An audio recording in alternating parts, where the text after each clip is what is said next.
तो कैसे हैं मेरे दोस्तों। काइजू नंबर 8 सीजन 2 के पिछले सारे एपिसोड्स की लिंक आपको डिस्क्रिप्शन में मिल जाएगी, आप वहां से देख सकते हैं। तो चलिए शुरू करते हैं। अब यहाँ पर काइजू नंबर 10 की वजह से जापान की डिफेंस फोर्स को यह पता लग चुका है कि बहुत जल्द काइजू नंबर 9 उन पर हमला करने वाला है, जिस वजह से उन्होंने सबसे ताकतवर काइजू काइजू नंबर 6 के वेपन को चलाने के लिए इचिकावा रेनो को चुन लिया है। पर रेनो अभी भी उस वेपन को चलाने के लिए तैयार नहीं है। तो क्या अब रेनो काइजू नंबर 9 के हमला करने से पहले पूरी तरीके से नंबर 6 के वेपन को यूज करना सीख पाएगा, या फिर काइजू नंबर 9 फिर से उन पर भारी पड़ने वाला है। अब यहाँ पर इहारू की बैक स्टोरी दिखाई जाती है, जहाँ पर वो न्यूट्रलाइजेशन स्पेशल एडवांस कोर्स में फिर से फर्स्ट पोजीशन पर ही आया होता है, और सभी लोगों को लगता है कि वो न्यूट्रलाइजेशन यूनिवर्सिटी में टॉप स्कोर हासिल करके ही रहेगा। इहारू कहता है कि जब मैं टेक्निकल स्कूल में था तब भी कोई मुझे टच नहीं कर सकता था, क्योंकि मेरा दिमाग वह सब कुछ अब्जॉर्ब कर लेता था जो मुझे सिखाया जाता था, और मेरी बॉडी भी हर दिन ट्रेनिंग करके स्ट्रांग बनती जा रही थी। और मैं हमेशा यह सोचकर एक्साइटेड होता था कि मैं एक दिन बहुत ज्यादा स्ट्रांग बनूंगा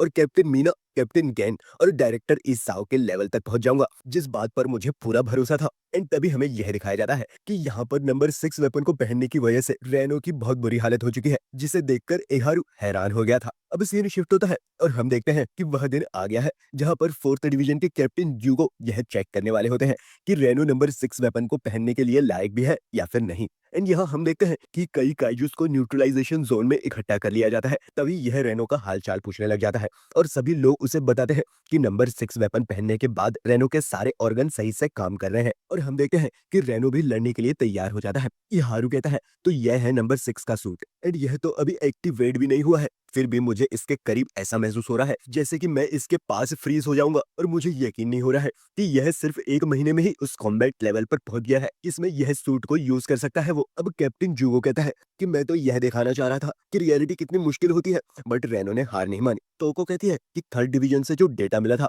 उससे हमें यह पता चलता है कि रेनो शुरुआत से ही कितनी स्पीड से ग्रो कर रहा है, बट चाहे इस टाइम इसकी कॉम्बैट पावर किकोरू से कम है, बट यह उससे भी ज्यादा तेज से लेवल अप कर रहा है। जूगो कहता है लगता है ऐसे ही लोगों को जीनियस कहा जाता है, बट रियलिटी में लड़ाई ट्रेनिंग से काफी ज्यादा अलग होती है। तो रेनो, अब तुम अपने साथियों के साथ मिलकर उस होंजू को डिस्ट्रॉय करोगे। यह एक मोल टाइप 67 काइजू है जो कि पहली बार 1967 में दिखाई दिया था, और यह हर 5 साल में धरती के ऊपर आता है। एंड इसका फॉर्टिट्यूड 6.4 है। एंड अगर मुझे लगा कि तुम इसे हैंडल नहीं कर पा रहे हो तो मैं खुद आकर इसे मार डालूंगा, और इसके लिए तुम्हारे पास सिर्फ और सिर्फ 10 मिनट है। तो चलो देखते हैं कि तुम नंबर 6 के वेपन को इस्तेमाल करने के काबिल हो भी या फिर नहीं। एंड रेनो अपने साथियों के साथ काइजू से लड़ने के लिए चला जाता है, जहां पर इहारू देखता है कि रेनो बहुत ज्यादा तेज हो गया है, जिस वजह से वह भी और ज्यादा तेज जाने की कोशिश करने लग जाता है। और हमें पता चलता है कि इस मिशन के लिए रेनो को सिर्फ और सिर्फ 10 मिनट दिए गए हैं, क्योंकि नंबर वेपन यूजर की बॉडी पर काफी ज्यादा स्ट्रेस पड़ता है।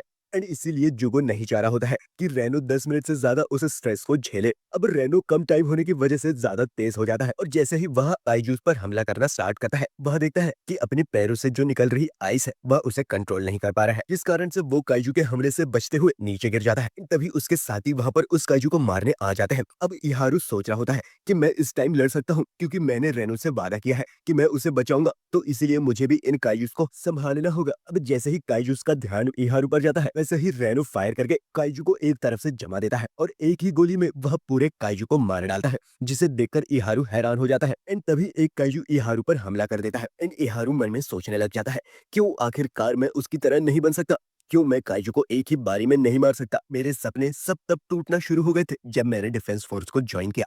मेरे ग्रेड्स ऊपर जाना बंद हो गए थे, और मुझे पहली बार रियलिटी चेक मिला जब मैंने रियल टैलेंट्स को देखा। और हर दिन मुझे यह एहसास होता रहा कि मेरे पास कोई टैलेंट नहीं है। मैंने बहुत ज्यादा स्ट्रगल किया, पर फिर भी वो लोग मुझसे आगे निकल गए और मैं उन तक नहीं पहुंच पाया। और उसके बाद एक रियल मॉन्स्टर मेरे सामने आ गया, जो कि था इचिकावा रेनो। एंड तभी काइजू इहारू पर हमला करके उसे दूर फेंक देता है, और यूगो उसे समझाने लग जाता है कि उसे खुद पर ज्यादा जोर नहीं डालना चाहिए, क्योंकि कई बार पीछे हटना भी जरूरी होता है। एंड यहाँ पर काइजू फिर से इहारू पर हमला करने लग जाता है। एंड तभी वहां पर रेनो आ जाता है, और वह इहारू को इस वजह से थैंक यू कहने लग जाता है, क्योंकि उसकी मदद से ही रेनो को खुद को संभालने का टाइम मिल गया था। अब रेनो उस काइजू को भी भी एक ही बारी में मार डालता है और फिर से अकेले जाने लग जाता है। हारू कहता है कि रुक जाओ रेनो, मुझे पीछे मत छोड़ो। एंड यहाँ पर रेनो अकेले ही होंजू के साथ लड़ना स्टार्ट कर देता है और अपने सूट की 43% कॉम्बैट पावर को एक्टिवेट कर देता है और हम देखते हैं कि वह अपने सूट की मदद से होंजू के एक हाथ को फ्रीज कर देता है। और अभी भी यह पावर कम है क्योंकि इस होंजू की स्किन बहुत ज्यादा हार्ड होती है। यह सोचता है कि यह बाकी काइजुस से बहुत ज्यादा स्पीड से रीजनरेट हो रहा है एंड इस हिसाब से तो मैं इसके कोर तक कभी नहीं पहुंच पाऊंगा। एंड तभी रेनो अपनी कॉम्बैट पावर को 46% तक पहुंचा देता है, जिसे देखकर सभी लोग हैरान हो जाते हैं। पर जुगो को यह समझ आ जाता है कि वहां पर कुछ तो गड़बड़ है। रेनो होंजू के एक हाथ में छेद कर देता है बट अभी भी उसे काफी ज्यादा पावर की जरूरत होती है, जिस वजह से वह सूट की पावर को 51% तक पहुंचा देता है। अब सभी लोग उसे पूछने लग जाते हैं कि क्या वो ठीक है। रेनो कहता है मैं बिल्कुल ठीक हूँ और मेरा दिमाग पहले से ज्यादा क्लियर हो चुका है, जिसे सुनकर सभी लोग हैरान हो जाते हैं। अब यहाँ पर होंजू भी ट्रांसफॉर्म हो जाता है। यहाँ पर रेनो काफका और इहारू को बचाने का सोचकर अपनी सूट की पावर को और ज्यादा अनलीश करने लग जाता है, जिस वजह से वह बहुत तेज हो जाता है और धीरे धीरे होंजू को बर्फ में फ्रीज करना स्टार्ट कर देता है। पर सूट की ज्यादा पावर इस्तेमाल करने की वजह से रेनो की 6 जगह से मसल फट गई होती है, जिस वजह से सबको लगता है कि नंबर 6 वेपन की वजह से रेनो अपना कंट्रोल खो चुका है। जुगो बताता है कि ऐसा नहीं है क्योंकि इस टाइम यह रेनो की सच्चाई है। जब नंबर वेपन अपने यूजर के साथ सिंक्रोनाइज करता है तो यूजर के अंदर बहुत ज्यादा एनर्जी आ जाती है, जिस वजह से ब्रेन के अंदर न्यूरोट्रांसमीटर की स्पीड और अमाउंट बढ़ जाता है, जिस वजह से उनकी ट्रू नेचर और ट्रू डिजायर बाहर निकल कर आ जाती है और इसी वजह से यूजर खुद को डिस्ट्रॉय कर देता है। और यह चीज ट्रेनिंग में इसलिए नहीं हुई है क्योंकि रियल फाइट के दौरान आपके माइंड और बॉडी पर बहुत ज्यादा स्ट्रेस होता है, जिस वजह से काफी ज्यादा अजीब चीजें होने लग जाती है।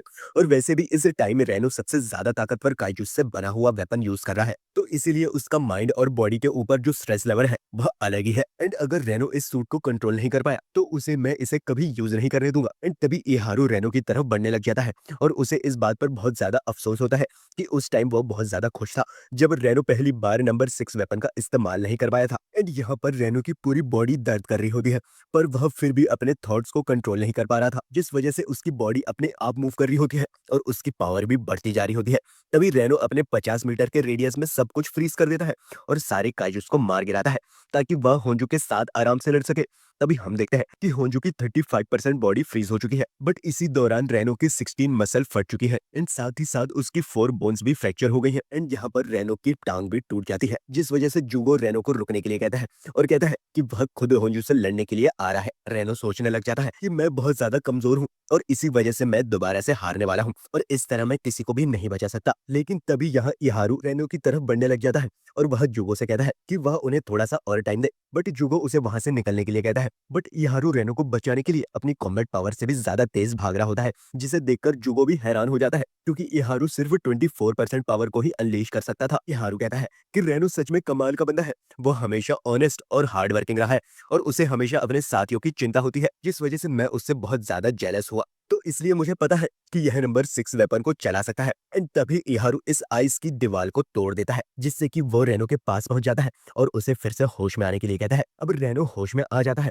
तब वो देखता है कि इहारू उसे अपनी पीठ पर बिठाकर भाग रहा होता है एंड उसने जुगो से लड़ाई का और ज्यादा वक्त भी मांग लिया है ताकि वो नंबर 6 वेपन का इस्तेमाल कर सके। यह कहता है तो चलो रेनो, अब मैं इस होंजू के कोर को उस पॉइंट तक लाऊंगा जिस पॉइंट से तुम आसानी से इसके कोर पर हमला कर सकते हो। रेनो कहता है बट तुम इससे खुद भी खतरे में आ जाओगे। इहारू कहता है मुझे अंडर एस्टिमेट करना बंद करो और तुम खुद से भी यह सब कुछ करना बंद कर दो और तुम मुझसे छोटे हो इसलिए चुप हो जा और मेरी मदद लो। रेनो कहता है इहारू तुम सच में बहुत ज्यादा कमाल के बंदे हो क्योंकि मैं जब भी डरा होता हूँ तब तुम मुझे एक रास्ता दिखा देते हो, तो चलो फिर इसे अब साथ में मिलकर मारते हैं। एंड वहां से इहारू चला जाता है ताकि वो होंजू को रेनो के निशाने पर ला सके। एंड गाइस इसी के साथ यह एपिसोड यहाँ पर खत्म हो जाता है। तो मुझे कमेंट करके बताओ कि आपको यह वीडियो कैसा लगा। अगर वीडियो पसंद आया हो तो एक लाइक तो जरूर करिएगा और मैंने इस वीडियो बनाने के लिए काफी ज्यादा मेहनत करी है तो एक सब्सक्राइब तो कर ही दीजिएगा एंड शेयर करिए अपने दोस्तों के साथ में। तो मिलते हैं नेक्स्ट वीडियो में। That's my time guys, bye.